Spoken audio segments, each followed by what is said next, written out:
평생 딱 하나의 성분만 바를 수 있다면 저는 이 성분을 바릅니다. 바로 레티놀인데요. 실제로 안티에이징 성분 중에서 레티놀만큼 효과가 입증된 성분은 없습니다. 근데 진료실에서 환자분들을 보다 보면 레티놀을 썼는데 효과가 없어요. 바르고 나서 오히려 피부가 무너진 것 같아요. 레티놀이 저한테는 안 맞는 것 같아요. 이런 말씀 하시는 분들 정말 많거든요. 이건 레티놀을 잘못 쓰고 계실 가능성이 높습니다. 레티놀은 효과가 좋은 만큼 어떻게 쓰느냐가 정말 중요한 성분이거든요. 그래서 오늘은 15년차 경남 성형외과 의사인 제가 레티놀을 어떻게 골라야 하는지부터 어떻게 써야 효과를 제대로 볼 수 있는지까지 전부 알려드릴게요. 우선 레티놀이 아직 생소하신 분들을 위해서 간단하게 한번 설명을 드릴게요. 레티놀은 비타민 A의 한 종류입니다. 우리 피부는 시간이 지나면서 묵은 각질이 쌓이고 피부의 그 턴오버도 점점 느려질 수 있는데요. 레티놀은 이 턴오버 과정이 원활하게 이루어지도록 도와주는 성분입니다. 그래서 묵은 각질이 정리가 되면서 피부 결이 조금 더 매끈해지고 피지나 모공 관리에도 도움을 줄 수 있는데요. 또 레티놀은 콜라겐 생성에도 관여하는 성분이라서 잔주름이나 탄력 저하에도 유효한 성분이에요. 정리하자면 꾸준히 사용할 경우 주름이 옅어지고 피부결이 고르게 정돈이 되고 탄력이 개선되는 효과를 기대할 수 있는 거죠. 특히 잔주름이나 피부결 때문에 고민이신 분들은 한 번쯤은 꼭 들어보셨을 거예요. 실제로 레티놀은 수십 년간 수많은 연구를 통해서 효과가 검증된 성분이거든요. 의사들이 안티에이징 성분을 말할 때 레티놀을 빠지지 않고 언급하는 이유가 바로 이 때문인 거죠. 여기까지 들었을 때는 정말 완벽한 성분인 것 같지만 레티놀은 효과가 좋은 만큼 다루기가 무척 까다로운 성분입니다. 잘못된 방법으로 바르면 오히려 피부가 붉어지고 따갑고 예민해질 수 있습니다. 같은 레티놀을 써도 누구는 피부가 정말 좋아지고 누구는 피부가 뒤집어지는 이유가 바로 이 차이인 거죠.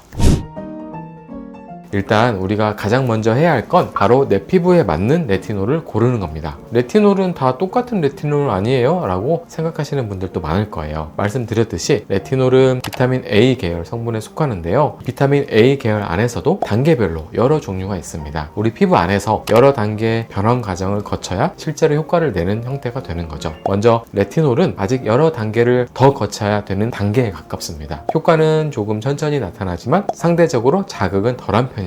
그래서 처음 입문하시는 분들이 가장 많이 사용하시는 형태예요. 그 다음은 레티날인데요. 밀가루 단계인 레티놀보다 한 단계 더 진화된 반죽 단계라고 생각하시면 됩니다. 그래서 효과는 조금 더 빠르고 강하게 나타날 수 있지만 자극의 가능성도 더 올라갈 수 있어요. 그리고 마지막 최종 단계가 바로 레티노산입니다. 이미 완성된 빵 같은 상태라서 피부가 따로 변환을 할 필요 없이 바로 작용할 수 있거든요. 그래서 효과는 가장 빠르고 강력하지만 자극도 가장 강한 편이에요. 강한 자극 때문에 보통은 병원 처방 형태로 사용하는 경우가 많습니다. 그리고 요즘은 HPR이라는 성분도 많이 보이는데요. HPR은 쉽게 말하면 레티놀보다 자극은 줄이면서 효과는 어느 정도 유지하려고 만든 차세대 레티노이드 성분이라고 생각하시면 됩니다. 그래서 피부가 많이 예민하시거나 레티놀을 썼다가 자극 때문에 포기하셨던 분들이 많이 선택하시기도 합니다. 그리고 마지막으로 바쿠치올이라는 성분도 있는데요. 이건 엄밀히 말하면 비타민 A 계열은 아닙니다. 근데 레티놀과 비슷한 방향의 효과를 기대할 수 있어서 식물성 레티놀이라고 불리는 경우가 많거든요. 특히 피부가 너무 예민해서 레티놀 자체가 안 맞는 분들이 많이 사용하시는 성분입니다. 이렇게 레티놀의 종류에 대해서 알아봤는데요. 그럼 어떻게 내 피부에 맞는 성분을 골라야 할까요? 평소 화장품만 바꿔도 쉽게 붉어지거나 따갑고 건조해지는 분들 있잖아요. 그런 분들은 처음부터 레티날이나 고농도 레티놀도 시작하시는 것은 비추천입니다. 저농도 레티놀이나 HPR, 바쿠치올처럼 조금 순한 성분부터 시작하시는 게 좋습니다. 반대로 피부가 비교적 튼튼하고 예전에 산 성분이나 기능성 화장품도 잘 맞았던 분들은 레티날처럼 조금 더 강한 단계로 가보시는 것도 괜찮습니다. 자, 내 피부에 맞는 레티놀을 골랐다면 그 다음부터가 진짜 중요한데요. 앞에서 얘기했듯이 레티놀은 어떻게 바르느냐가 정말 중요한 성분이거든요. 그래서 이번에는 레티놀을 제대로 바르는 방법에 대해서 말씀드릴게요.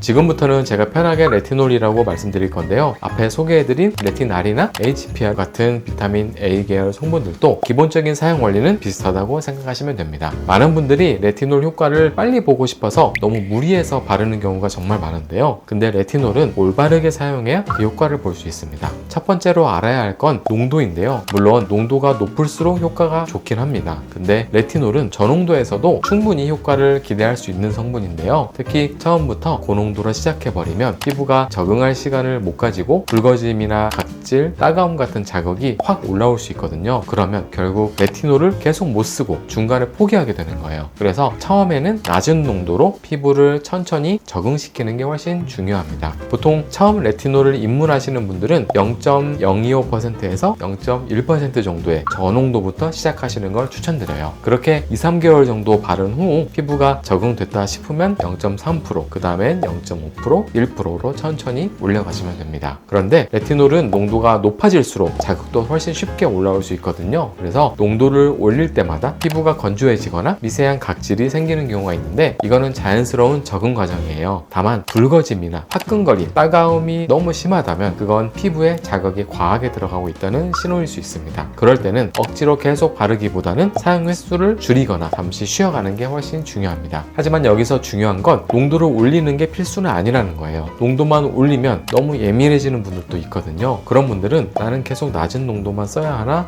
나도 높은 농도를 쓰고 싶은데 라고 생각하실 수도 있습니다. 근데 제가 아까 레티놀은 낮은 농도라도 효과를 볼 수 있다고 말씀드렸죠. 그렇기 때문에 무조건 강한 농도를 쓰는 것보다는 내 피부에 맞는 농도를 꾸준히 사용하시는 게 훨씬 더 현명한 방법일 수도 있습니다. 두 번째로 아셔야 할 올바른 방법은 사용 주기입니다. 많은 분들이 빨리 효과를 봐야지 하는 마음으로 첫날부터 매일매일 바르시거든요. 근데 레티놀은 피부 적응 기간이 정말 필요한 성분이에요. 처음부터 매일 바르면 피부가 버티질 못하고 붉어지거나 각질이 오히려 심하게 올라오는 경우가 많습니다. 그래서 처음에는 주 2, 3회 정도로 시작하시는 걸 추천드립니다. 예를 들어서 월요일에 바르면 화요일, 수요일은 쉬고 목요일에 또 바르시고 이런 식으로 하루 이틀 쉬어가면서 사용을 하는 거죠. 이렇게 피부가 회복할 기간을 줘야 레티놀의 효과가 제대로 나옵니다. 그 시간 동안 피부가 레티놀 자극에서 회복을 하고 다음에 바를 때 더 잘 받아들이게 되거든요. 그래서 처음에는 효과를 빨리 보려고 하기보다는 레티놀을 피부에 천천히 적응시키는 느낌으로 접근하시는 게 훨씬 중요합니다. 그리고 피부가 괜찮다 싶으면 주 4회, 5회로 조금씩 늘려가는 거예요. 반대로 사용하시다가 피부가 건조하거나 예민한다 싶으면 주저하지 말고 횟수를 줄이거나 잠시 쉬어가 주세요. 괜히 억지로 버티면서 계속 바르는 것보다는 내 피부 상태에 맞춰서 조절을 해주시는 게 훨씬 중요합니다. 그리고 세 번째로 중요한 건 바르는 양인데요. 처음 레티놀을 접하시는 분들이 가장 많이 생각하시는 것 중에 하나가 많이 바를수록 당연히 효과가 더 좋겠지거든요. 근데 레티놀은 많이 바른다고 효과가 더 좋아지는 성분은 아닙니다. 오히려 양을 과하게 바르면 붉어짐이나 따가움, 각질 같은 자극만 훨씬 심해질 수 있어요. 올바른 양은 보통 완두콩 한 알 정도 양이면 얼굴 전체에 충분하다고 생각하시면 됩니다. 이 정도 양으로도 충분히 효과가 나오거든요. 특히 처음 사용하시는 분들은 이 정도만 발라도 효과가 있나? 싶을 때는 적게 바르는 게 오히려 더 중요합니다. 한 팥알 정도? 그러니까 레티놀 제품을 처음 여셨을 때 자꾸 더 짜고 싶다는 마음이 드셔도 꼭 참아주셔야 합니다. 그리고 피부가 예민하신 분들한테 꼭 드리고 싶은 팁이 있어요. 원래 레티놀을 바르는 기본 순서는 세안 후에 토너로 피부결을 정돈하고 레티놀 앰플을 바른 다음에 보습크림으로 마무리하는 순서거든요. 근데 피부가 예민하신 분들은 이 순서를 조금 바꿔주시는 것도 좋습니다. 바로 샌드위치 기법인데요. 토너를 바른 다음 보습크림을 먼저 얇게 한번 발라주세요. 그 위에 레티놀을 소량 바르시고 마지막으로 보습크림을 한 번 더 덧발라주시는 거예요. 이게 레티놀을 보습제로 앞뒤로 감싸는 방식이라서 샌드위치 방식이라고 부르거든요. 이렇게 하면 크림이 피부 장벽을 보호해줘서 레티놀 자극을 훨씬 줄여줄 수 있습니다. 처음 레티놀을 시작하시는 분들이거나 레티놀을 바를 때 자극이 너무 심하시다면 이 방법을 시도해 보시는 걸 추천드려요. 레티놀의 올바른 사용 방법 마지막은요, 바르는 시간입니다. 레티놀은 가급적 밤에 사용하시는 걸 추천드리는데요. 왜냐하면 레티놀은 자외선에 굉장히 취약한 성분이거든요. 자외선에 닿으면 성분이 분해가 되면서 효과 자체가 사라져 버립니다. 게다가 레티놀을 바른 피부는 자외선에 훨씬 더 예민해지기 때문에 낮에 바르면 효과도 없고 오히려 기미나 색소 침착이 생길 위험까지 있습니다. 그래서 레티놀은 저녁 스킨케어 루틴에 넣어주시는 게 가장 좋습니다. 그리고 레티놀을 바른 다음날 아침에는 선크림을 꼭 꼼꼼하게 발라주시는 게 중요합니다. 왜냐하면 레티놀은 피부 턴오버를 촉진시키는 성분이다 보니까 자외선에 더 민감해질 수 있거든요. 턴오버는 오래된 각질은 빨리 떨어져 나가고 새 피부 세포가 올라오는 주기를 말하는데요. 레티놀은 이 주기가 더 빨리 오게 하는 역할을 하는 거예요. 근데 이 과정에서 피부가 일시적으로 조금 더 예민해질 수 있거든요. 그렇게 되면 자외선의 영향을 더 쉽게 받을 수 있는 거죠. 그래서 밤에 레티놀을 아무리 잘 발라도 자외선 차단을 제대로 안 하면 오히려 피부가 예민해지거나 색소가 남는 경우도 생길 수도 있습니다. 또 간단한 주의사항을 말씀드리자면 레티놀을 바르실 때는 눈가나 입가처럼 피부가 얇은 부분은 훨씬 더 예민하게 반응할 수 있어요. 그래서 처음 바르실 때는 이 부위 가까이 바르는 건 좀 피해주세요. 그리고 피부염이 있거나 피부 장벽이 이미 무너진 상태에서는 레티놀 사용 사용을 잠시 쉬어가는 게 좋습니다. 피부가 화끈거리거나 따갑고 붉은기가 심한 상태에서 계속 바르면 오히려 염증이 더 심해질 수도 있거든요. 그럴 때는 보습제나 장벽 회복 위주의 스킨케어로 피부 상태를 먼저 회복시키는 게 훨씬 중요합니다. 지금까지 레티놀을 제대로 바르는 방법에 대해서 알아봤는데요. 그런데 우리 스킨케어 할 때 레티놀 제품 하나만 바르고 끝나는 게 아니잖아요. 어떤 성분들은 레티놀과 같이 사용했을 때 자극이 훨씬 심해질 수 있습니다. 그래서 이번에는 제가 레티놀과 같이 쓸 때 조심하셔야 하는 성분들을 알려드리겠습니다.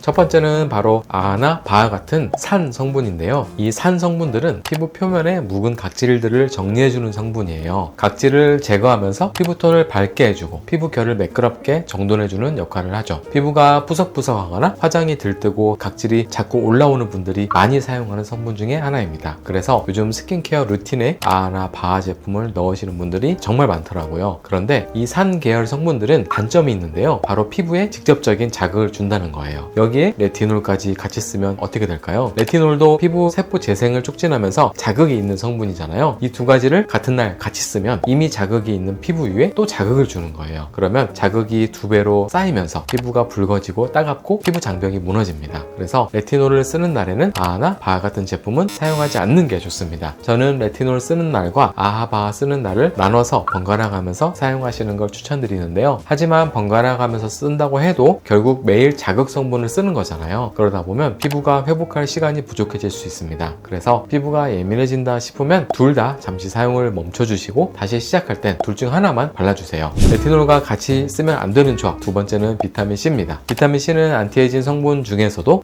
레티놀만큼이나 효과가 잘 알려진 성분이에요. 콜라겐 합성을 도와주고 자외선으로 인한 피부 손상을 막아주고 기미나 색소 침착을 옅게 해주는 역할을 하거든요. 그래서 레티놀이랑 비타민C를 같이 쓰면 시너지 효과가 날 것 같은 느낌이 드는데요. 그런데 비타민C도 산 계열 성분입니다. 특히 고함량 비타민C는 아하 바아 마찬가지로 그 자체로도 피부에 자극이 꽤 강한 성분인데요. 레티놀도 자극이 있는 성분이고 비타민C도 자극이 있는 성분인데 이 두 가지를 같은 시간에 같이 바르면 피부가 버티질 못하는 경우도 생깁니다. 따갑거나 붉어지는 자극이 훨씬 강하게 올라올 수 있는 거죠. 특히 농도가 높은 비타민C 제품일수록 레티놀이랑 같이 썼을 때 자극이 더 심하게 올 수 있습니다. 그렇다고 둘 중 하나를 포기하실 필요는 없는데요. 방법이 있습니다. 아침에는 비타민C, 밤에는 레티놀 이렇게 시간대를 나눠서 쓰시면 됩니다. 이게 단순히 자극을 피하는 방법만은 아니에요. 비타민C는 낮에 자외선으로부터 피부를 보호해주는 항산화 역할을 하고 레티놀은 밤에 피부 재생 도와주는 역할을 하거든요. 낮에는 비타민C로 피부를 지키고 밤에는 레티놀로 피부를 재생시키는 겁니다. 이 둘의 역할이 시간대별로 딱 맞아 떨어지는 거죠. 이렇게 하면 자극 없이 두 성분의 효과를 동시에 누리실 수 있습니다. 그리고 한 가지 더 말씀드리자면 아침에 비타민C를 바르셨다면 선크림은 꼭 잘 발라주세요. 비타민C가 자외선으로부터 피부를 보호해준다고 말씀드렸지만 그렇다고 선크림을 대신할 수 있는 건 절대 아닙니다. 비타민C와 선크림을 같이 써야 피부를 자외선으로부터 제대로 보호할 수 있고 비타민C 효과도 훨씬 잘 발휘되거든요. 여기까지 들으면 원장님 그러면 레티놀과 함께 쓰면 좋은 성분은 무엇인가요? 이렇게 궁금하실 수도 있는데요. 세라마이드나 판테놀, 히알루론산 같은 보습 장벽 케어 성분들은 레티놀과 같이 사용했을 때 도움이 되는 경우가 많습니다. 레티놀 사용 후에는 피부가 건조해지기 쉬운 만큼 보습을 충분히 해주는 게 정말 중요하거든요. 제가 아까 보습제를 바른 후에 레티놀을 바르고 다시 보습제를 바르는 샌드위치 기법을 알려드렸잖아요. 이런 식으로 레티놀 사용 전후에 보습 성분들로 보습을 충분히 해주면 피부 자극을 훨씬 줄이는 데 도움이 될 수 있습니다.